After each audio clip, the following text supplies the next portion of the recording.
Hey guys, MIBassin19 here today with a video on how to rig a Texas rig. A good friend of mine requested this video, so here it is.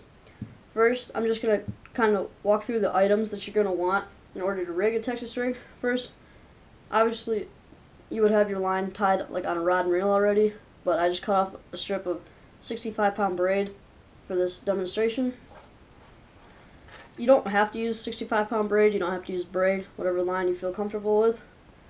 Next, just have a hook. You can have kind of whatever size hook you would like. This happens to be a 5/0 hook, I'm pretty sure. Next, bullet weight. This is, you can get it also like the hook, you can use kind of whatever like ounce bullet weight you would like. And kind of there's a few different colors you can get for a bullet weight. Next, this will actually go before the bullet weight.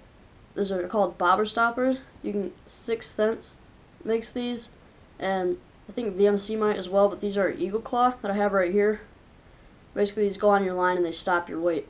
If you don't have to use these, but if you don't, your bullet weight is going to go down ahead of your line before the lure, and your lure is going to kind of flutter in the air. It gives it another presentation, but I just use it with these bobber stoppers. They don't cost very much. It's like $1 or $2 for a pack of like 10.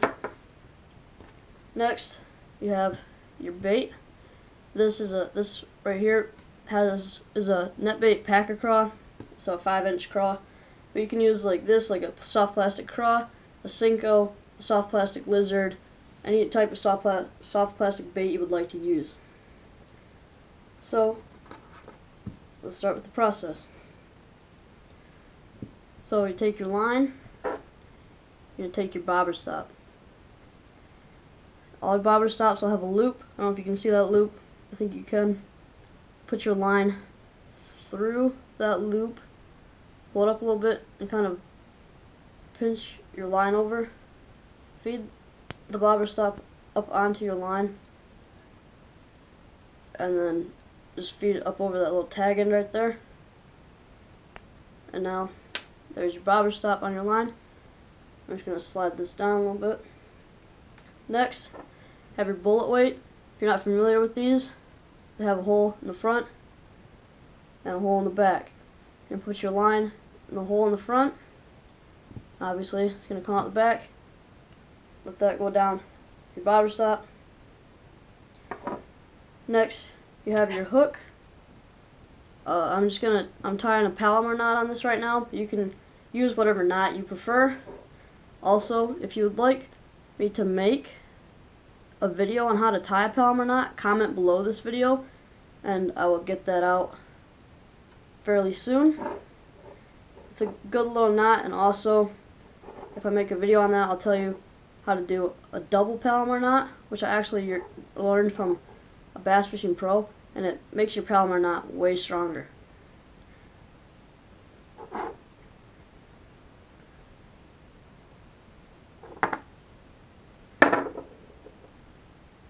Alrighty, there's a knot. What you're going to do, I don't know if I have my line cutters right now. I don't.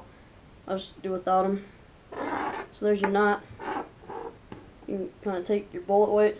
Like I would, until you're done rigging your soft plastic on here, I would leave your bullet weight and your bobber stopper down. Next, I'm going to take my soft plastic, whatever kind or color that soft plastic happens to be.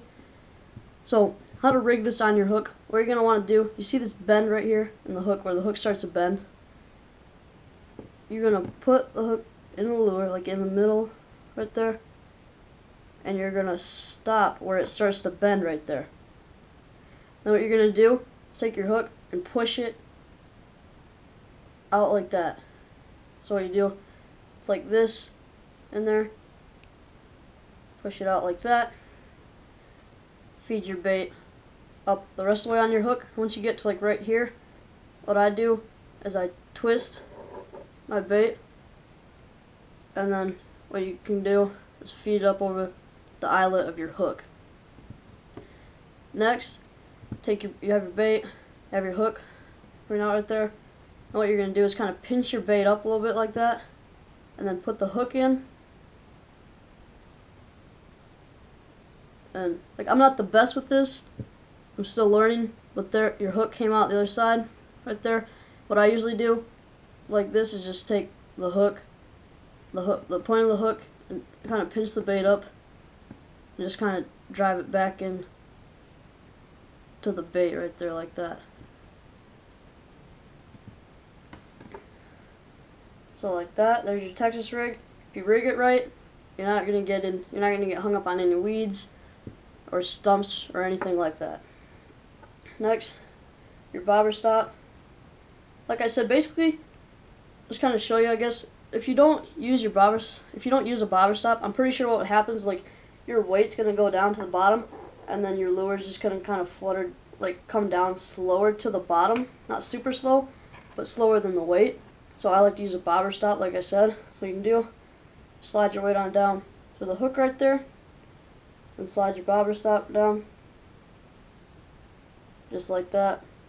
Like I said, I don't have my cutters right now, but normally you would cut that tag end pretty short. So basically, there you go. It's a very good technique. You can flip into heavy cover, you flip into weeds around docks, you can skip this rig under docks. It's a very good bait. You can also catch really good fish with it. Like I said, it's a good way to get into basically like a lot of cover. You can pretty much put this bait anywhere. And also, in the right conditions, you could use something else, like you could even, if you have the right kind of crawbait and has like the claws right here and everything, or have enough action, they'll kind of kick back and forth. You could even swim this bait if you wanted to. I don't necessarily do that, but you can if you want to, or you can put a paddle tail swim bait on here with the weight. But obviously, if you're doing that, you don't need the bobber stopper because the weight's going to be moving and it's going to stay up onto the bait anyways. But anyways, if you like this video, give me a thumbs up. Please comment, rate, and subscribe if you haven't already. If you like these types of videos of me showing how to rig these, please comment below and tell me. Just give me some feedback. And also, if you don't like these videos, tell me what kind of videos you want to see. And just, yeah, I enjoy making any kind of videos. I want to know what you guys want to see. So, stay tuned for the next episode. Hope you enjoyed this video. See you next time.